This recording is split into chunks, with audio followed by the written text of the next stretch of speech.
Temos connosco hoje um novo convidado, de seu nome Francisco Júlio Grangeia Pinto, natural de Valdilha, onde nasceu a 2 de março de 1958.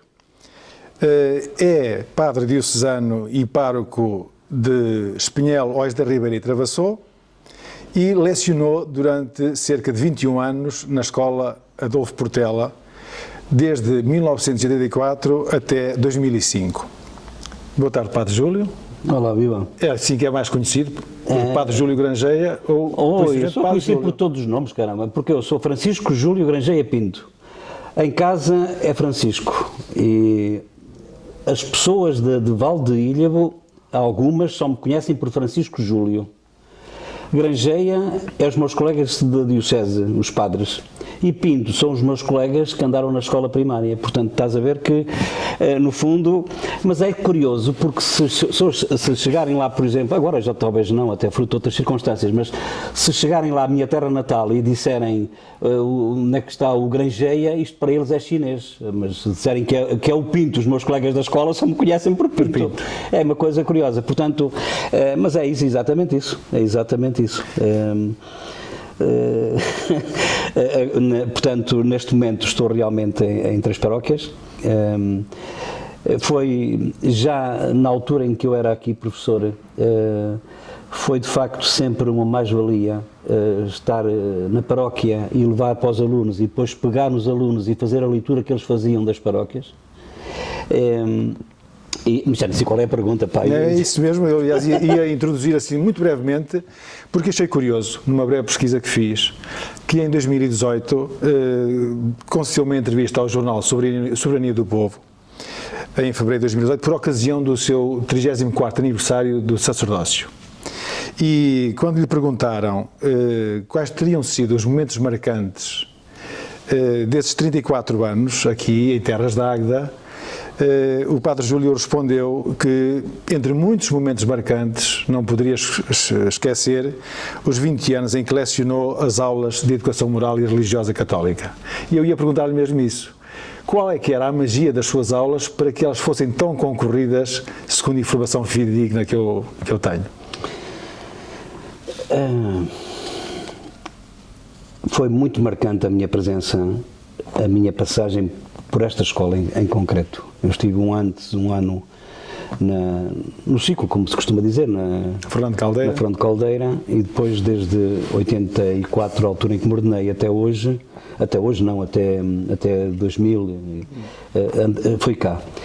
E foi tão marcante, e é tão marcante esta presença aqui na escola, que eu devo confessar, às vezes, passado 20 anos, ainda sonho com isso. E lembro-me concretamente de alguns sonhos que eu tinha a dormir, que era, que hoje não preparei bem a lição. E aparecia de facto, mas depois acordava, já tinham passado 20 anos. Isto para dizer que eu fui professor, sim, mas também fui aluno. Porque, ao princípio, admito que tenha dado muitas secas ao pessoal, porque começar no ciclo com os mais novos e de repente venho aqui para os mais velhos, embora naquela altura ainda havia um misto, é complicado e era necessário, de facto, chamar à responsabilidade, por exemplo, os putos. Isto não vai com responsabilidade dos putos, quer dizer, os putos são putos, estão naquela idade que nós já passamos e ponto final. Agora, os mais velhos não. Os mais velhos que dão mais luta são aqueles que eu nunca mais vou esquecer. E acima de tudo, porque as temáticas, aliás nessa entrevista disse que não havia tabus. Sim. Nessas cidades em que as pessoas procuram respostas, têm dúvidas, quer de fé, quer de outra natureza, o Padre Júlio sente que tinha aí respostas para eles, sente que ao criar essas condições em que eles estavam à vontade para lhe colocar perguntas, sentiu que tinha essa capacidade de liderança e de resposta para eles? Se calhar não, e se calhar foi esse o segredo. Quando a gente tem respostas pré-feitas, pré-definidas, pré-concebidas, aquilo já é mais do mesmo. Agora, quando uma pessoa quer fazer caminhada com eles e dá conta que eles também querem fazer connosco, é uma coisa muito bonita. Aliás, acho que é um caso, dentre muitos, todos nós sabemos, os professores, que a primeira não se dá e a última não se recebe. A primeira não dá, a última não chip, é das poucas coisas que eu sei em latim. É das poucas coisas. Eu costumo dizer essa também. Mas, de qualquer das maneiras, eu vi, mas era uma turma dos mais velhos, penso que era do 10º ano, é das turmas que eu tinha mais alunos. Quando digo mais alunos, significa à volta de 30. Era uma turma já grande, em condições normais. E era a última aula do ano. Sim. Portanto, a última não se recebia. A última não se recebia, portanto eu já estava, bem, vou chegar lá, vou dizer que foi com muito gosto que eu estive como alunos e desejar que sejam felizes e tal, e não sei o quê.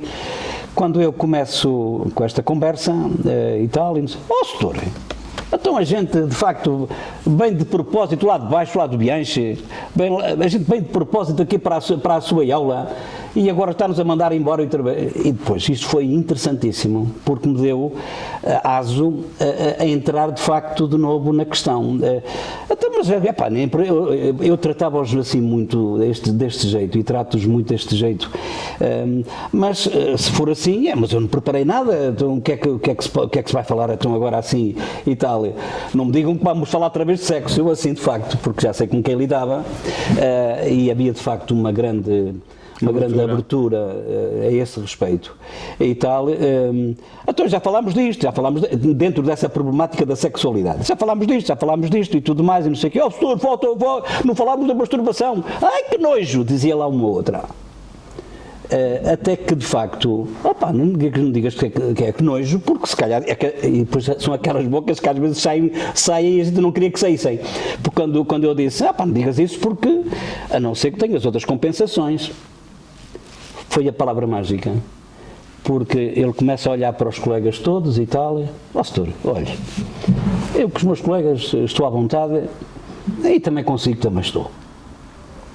Olha, quero dizer-lhe que, a propósito das compensações, quando foi a minha primeira vez e tal, e não sei mais quanto, foi uma coisa espetacular.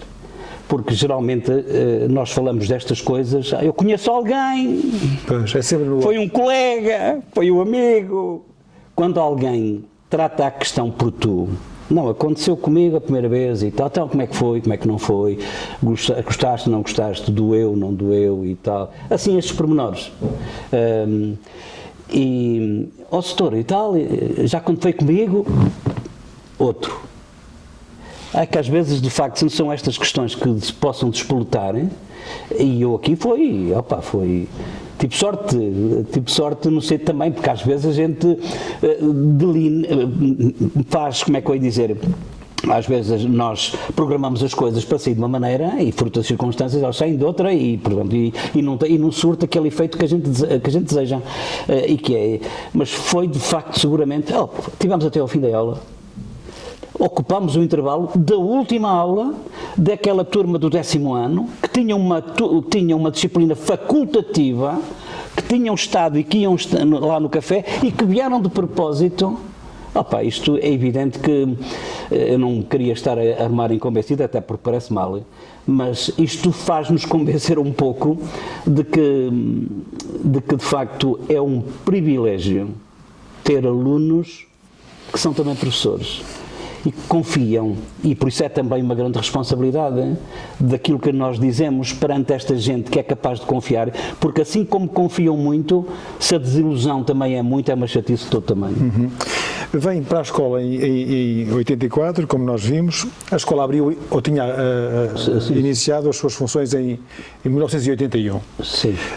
E já tivemos aqui alguns convidados a dizerem que os alunos que vieram para cá inicialmente tinham vindo da Escola Marcos de Castilho, tinham sido obrigados a vir para cá e que tinha havido até uma seleção, tinham vindo para cá os piores.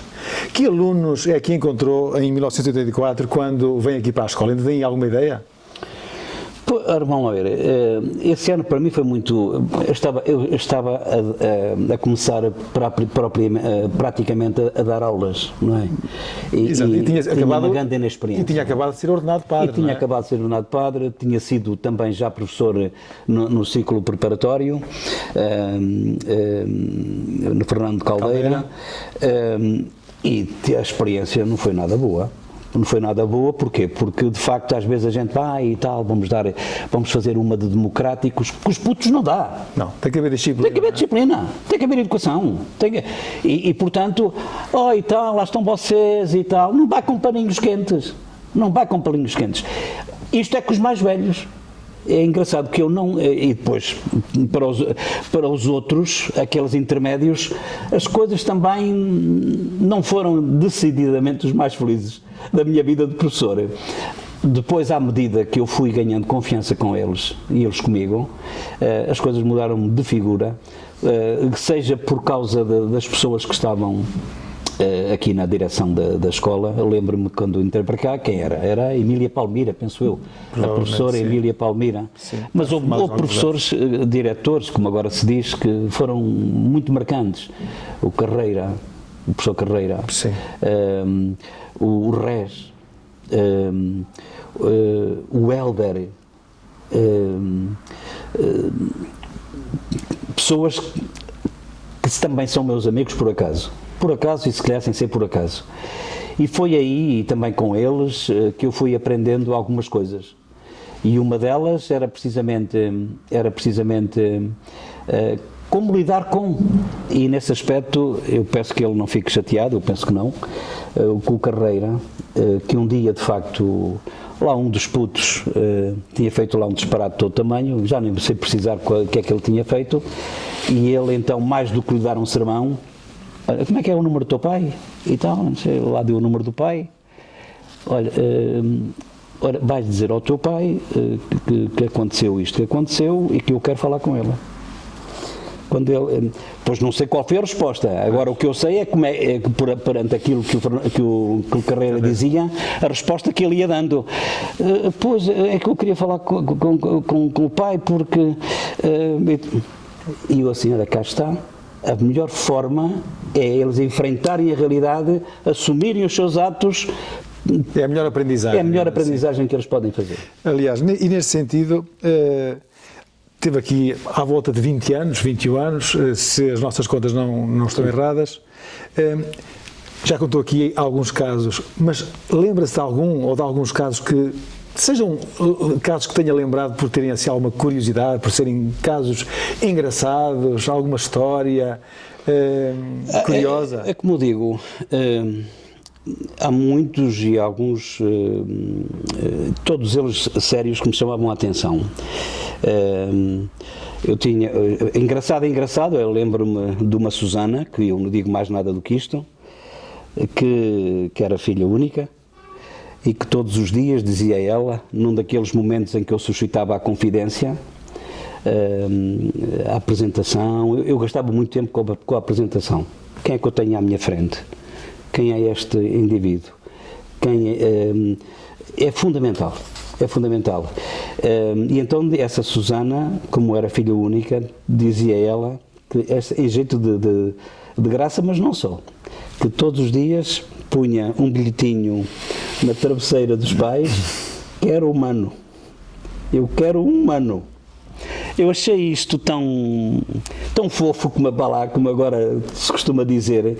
Esta foi uma situação que eu nunca mais esqueci. Outra foi de um fulano que tinha sempre um ar austero e tal, e não sei mais quantos, até que houve uma vez numa aula em que ele foi interpelado e por aí fora, tu não dizes nada e tal, e não sei mais quantos, e não sei o quê, estávamos a falar, eu prefiro, dizia ele, umas calças de cigano, compradas aos ciganos, ele estava a dizer isto, preferia isso do que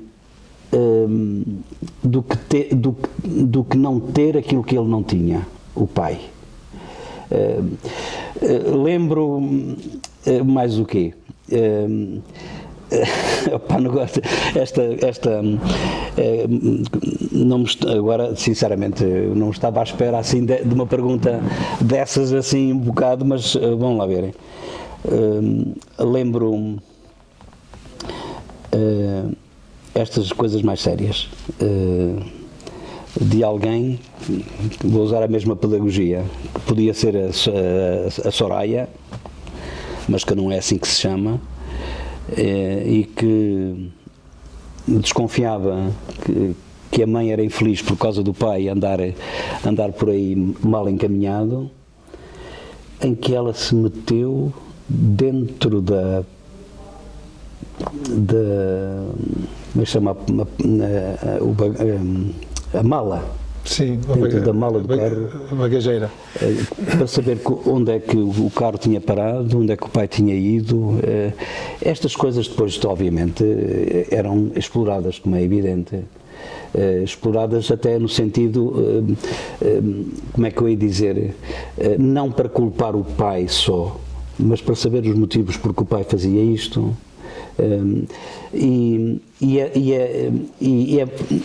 Das coisas mais interessantes foi eu sentir que nestas pequenas coisas eu ia conhecendo os alunos, porque às vezes uma pessoa tem uma ideia de que um aluno é uma coisa e ele de facto às vezes é essa coisa por causa de outras coisas, e tentar saber até onde é que a gente pode ir. Foi de facto gratificante uma pessoa sentir logo no começo: então o senhor é nosso professor e tal, então, mas qual é a vossa turma e tal, sei lá, o 10º F e tal, isto lembrei-me agora de repente assim, mas que não corresponde, claro. E tal, e yes, e tal, e não sei o quê. Esta alegria, isto cria uma grande responsabilidade. Mas também ao mesmo tempo uma grande gratificação e vontade em vir todos os dias à escola. Sim, não é? Sim. Continuando, eu ia talvez lançar aqui uma outra questão, e aqui já tem que ver um bocadinho com a evolução. Já o disse aqui, estes 20 anos que passou na Escola Adolfo Portela foram marcantes, já percebemos porquê. Entretanto, já passaram quase 20 anos, pelo menos uns 16 anos, em que não está na Escola Adolfo Portela. E sem, naturalmente, queremos aqui falar eventualmente, de como terá sido difícil deixar de dar aulas de religião e moral, não é? Foi. Como é que o Padre Júlio tem olhado nestes últimos anos para a Escola Adolfo Portela? Afinal de contas, uma instituição de ensino onde esteve, onde trabalhou, foi a sua casa durante esses anos todos, mas uma vez saído de cá, como é que foi acompanhando? Interessou-se? Foi ignorando? Como é que tem visto a escola? A escola, instituição, a escola, enquanto um espaço onde todos os dias passam centenas de jovens. Ao princípio gostou muito. Foi doloroso? Foi muito doloroso, muito, porque eu não saí porque quisesse, também era necessário que eu saísse por causa de outras situações. Os meus alunos descobriram de facto que eu ia embora, depois também acabaram por não se matricular, nem eu estava aqui, nem a outra pessoa que era para vir acabou por vir. Eu fiquei de facto um bocadinho órfão nesse aspecto, e foi de facto um golpe tão grande que eu nunca mais apareci aqui.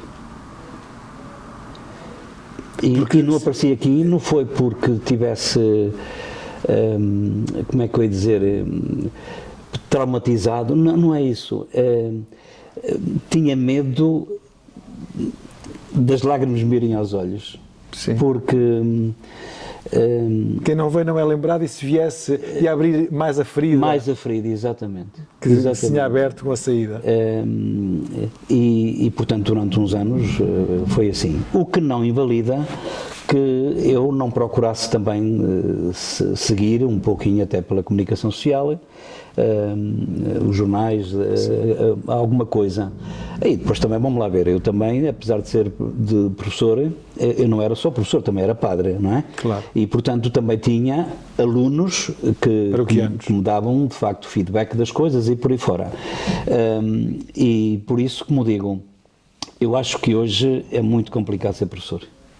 Agora posso falar assim, porque agora já não sou professor, mas acho que é muito complicado ser professor, porque ser professor hoje, mais do que ensinar, é aquele que, mais do que ensinar aquelas coisas académicas e não sei mais quantos, são pontos de referência, não há...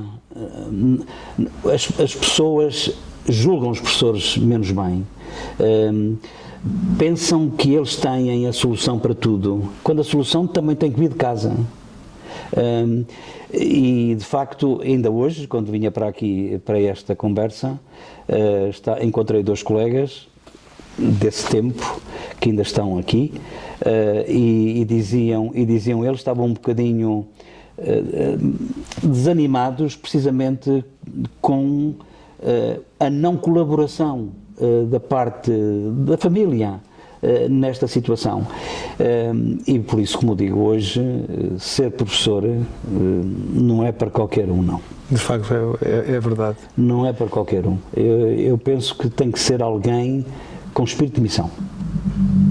Quase um sacerdócio. Sim. Porque de outra maneira,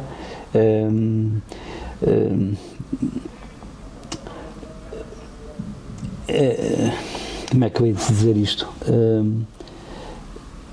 É uma pessoa que tem que se dar, e depois se uma pessoa dá, e se dá, e depois não há correspondência em termos de esforço, é um convite ao desânimo, deve ser um convite ao desânimo. E portanto eu digo que de facto são hoje uma das principais profissões menos valorizada. E eu digo isto tendo sido professor, e agora já não sou, e por isso estou muito à vontade, e acho que eu de facto iria, porque é assim, se é verdade que eu fui professor de alunos, é bem, também não deixa de ser menos verdade que eu fui também, eu não digo professor, mas digo também colega de colegas, e nesse aspecto às vezes eu interrogo-me onde é que eu fui mais útil, às vezes, se foi com os alunos, se foi com os colegas. Porque eu recordo-me de um caso muito bonito, que eu não vou dizer o nome, até porque a pessoa ainda está cá, mas foi mesmo bonito este caso. E eu de manhã entrava na escola, entrei na escola e encontrei de facto uma professora, e eu saio-me com esta, porque até foi genuíno. Oh, fulana, não vou dizer o nome, não é? Oh, fulana, olha, esse casaco fica-te muito bem. Oh, lá está o Júlio com as bocas dele e tal, e não sei o quê. Não. O que é certo é que isto foi de manhã, à entrada, no primeiro tempo, quando estávamos a sair, eu a sair da escola, porque entretanto já não tinha mais aulas e não sei mais quantos, também ela por acaso veio, por mera coincidência. Dizia-me ela: ó Júlio, tu achas mesmo que o casaco me fica bem? Eu assim, que não custa nada dizer uma palavra simpática. E o bem que se faz com isso. E o bem que se faz, pá. Uma pessoa às vezes pensa que para mim, é o melhor comprimido nestas coisas, às vezes. Exatamente. Ela esteve a matutar naquilo todo o dia, entendem, eu estou a hipérbole, para, de facto, no fim, me dizer aquilo que eu já venho suspeitando, quer dizer, é que, olá, está tudo bem, não sei mais quantos, estás com ar cansado, e era assim que os apanhava. Não estou a falar agora de professores, estou a falar de alunos, porque muitas vezes está tudo bem, o que é que a gente diz? Está tudo bem, mesmo que sem estar, a gente diz está. Claro, e não diz nada. Agora, é que estás assim um ar cansado. Voltar a insistir de outra maneira. E a pessoa, isso espoleta logo que a pessoa claro, diga alguma coisa que vai na alma. Alguma coisa, e tal. Então, mas não tenhas problemas, então, mas o que é que se passa? Então, se quiseres contar e tal, né? Porque se nós ficamos só pela primeira pergunta, então tudo bem, e continuamos a andar, nem olhamos para trás nem tão pouco. Agora, quando se interessa mesmo pelas pessoas, uma pessoa insistir uma vez e 2 vezes. eu tenho, e depois, sobretudo, a forma como se entra na conversa é fundamental, acho eu. Mais do que perguntas diretas, tem que ser perguntas amplas, do género, por exemplo, encontrar alguém que nós encontramos de um momento para o outro. Então que diz tudo e não diz nada, mas que é o motivo para abrir a porta para o caso de e nós apanharmos depois qualquer melindre em alguma situação e tal. Mas peço desculpa se estou a ser indelicado e tal. Não, o que é que se passa isto e isto? E muitas vezes acontecia exatamente assim, era a minha porta de entrada. Pronto, eu agora sei que não devia estar a dizer estas coisas, mas... O Padre Júlio falou há bocadinho da importância do dar e do dar-se, nomeadamente nesta entrega de uma profissão muito exigente, e eu agora pergunto-lhe, e o que é que a ESAP lhe deu? De alguma forma já respondeu um pouquinho. Sim.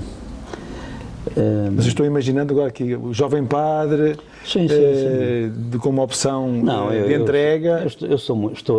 Estou e estarei sempre muito grato à ESAP, quer dizer, à comunidade escolar, como é evidente. À comunidade escolar, desde colegas, desde alunos. E estou porquê? Porque, ao fim e ao cabo, acabaram por me dar um sentido também para a vida. Um outro sentido que complementa aquele que eu tinha e que era importante e continua a ser importante para mim, que é o sacerdócio, neste caso como pároco, mas ajudou-me a ver o outro lado, e também, vamos lá ver, e também a analisar as coisas e a abordar as coisas sabendo que catequese é uma coisa e educação moral católica é outra. Uma coisa é catequese, que é para fazer cristãos. Outra coisa é a educação moral, que é para nos ajudar a definir para formar bons cidadãos. Homens e mulheres. E boas cidadãs, exatamente. E, portanto, neste aspecto eu não posso esquecer de facto esta aprendizagem com colegas que hoje são ainda meus amigos e minhas amigas, com alunos que eu encontro e que nunca sequer então não se lembra de mim. É mais fácil. Claro. E é de facto gratificante sentir, alguns deles já casados, obviamente, a dizer aos filhos ao lado deles: olha que o seu padre foi meu professor. Aqui o seu padre acho que não é seu padre até, eles dizem habitualmente o setor. O setor ficou para a vida. Exatamente, o setor também fica para a vida, exatamente. E são coisas que de facto são impagáveis. Não é? Nós temos aqui à entrada da escola quase um ADN,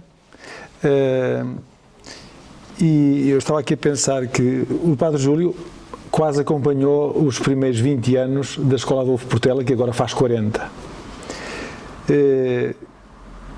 Qual é, na sua opinião, o ADN da Escola Adolfo Portela? Há alguma marca que a faça ainda hoje e a tenha feito uma escola diferente das outras escolas todas?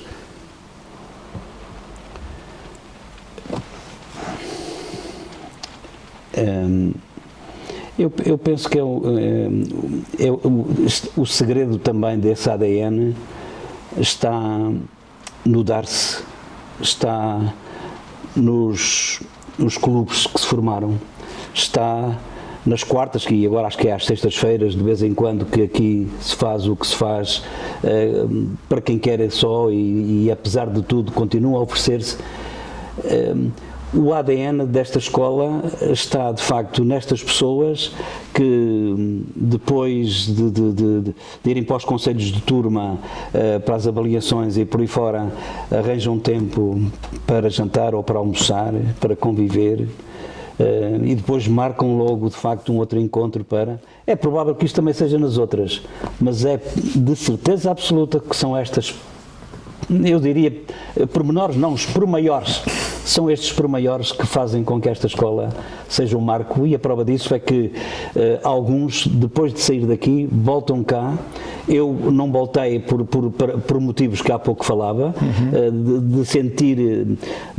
me sentir menos bem, por não ter aquilo que gostava de continuar a ter, mas o ADN desta escola é precisamente uma escola de hoje e para hoje. Eu diria que a ZAP é uma escola proativa, que não está à espera que as coisas aconteçam ou que digam que se é assim que é para se fazer. Faz-se quando temos a certeza que é bem, faz-se porque nos mandam fazer, sim, com certeza, mas há uma proatividade, quer dizer, antes destas coisas nos virem cá ter, foi isso que eu fui aprendendo aqui nesta escola.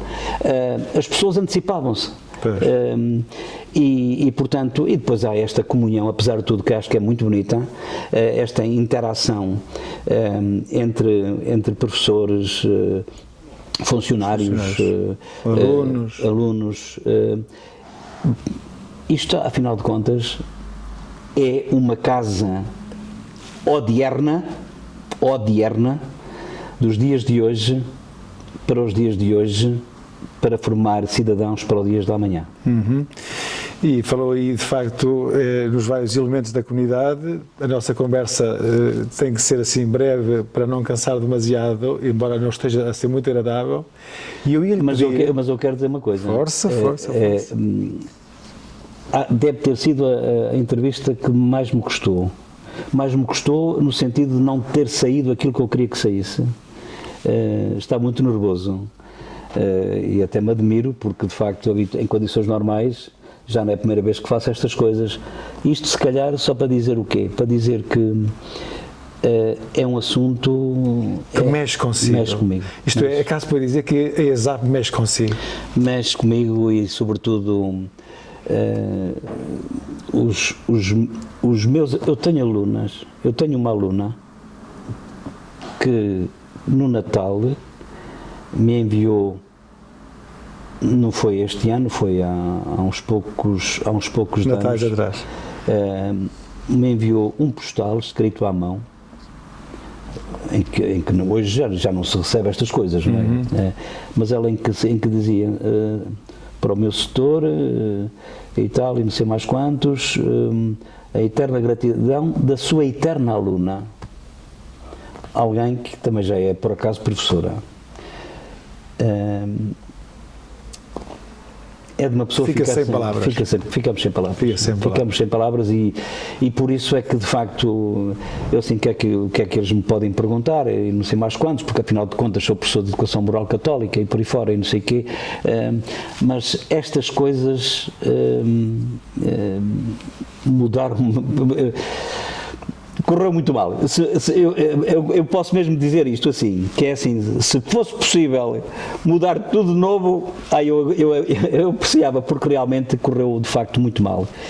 Muito mal na forma. E porquê? Se calhar porque as perguntas foram muito bem feitas. Porque, se calhar sem querer, passe esta palavra pouco própria. Porquê? Porque se calhar pensava-se que encontravam um indivíduo de uma maneira e ele se calhar ainda está, até eu próprio fiquei sem jeito, porque descobri que eu ainda não estou curado. Mas isso ao mesmo tempo, direi, é um bom sinal. É um bom sinal, é um sinal da marca, sinal. Do ADN. Do ADN sim, e desses 20 anos que de facto passaram e ajudou naturalmente a até dar esse cunho, esse ADN que a própria escola terá. Foi um dos contribuintes, digamos assim. Mas ainda assim, apesar de alguma emoção que vejo também no Padre Júlio... Não, nem falo de emoção, António, nem falo de emoção, falo do soprar para coisas que estão em brasa e que parece que a gente que está em brasa, portanto, mas que basta um simples sopro. Aviva-se a brasa. Aviva-se a brasa, exatamente. Ainda assim, ia-lhe pedir uma mensagem para a comunidade da Escola Adolfo Portela e principalmente a pensar nas centenas de ex-alunos ou alunos para a vida que o Padre Júlio teve nesta escola.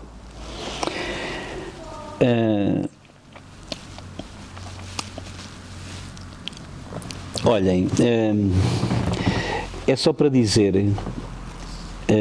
aos meus alunos, obrigado por terem sido meus professores. Aos meus alunos, às minhas alunas, que fizeram das nossas aulas aquele tempo de encontro. Eu não me esqueço. Sinto-me muito orgulho. Eu sinto muito orgulhoso de vos ter como amigos e como amigas. Quero agradecer do fundo do coração o facto de seres o que sois, a confiança que em mim depositastes.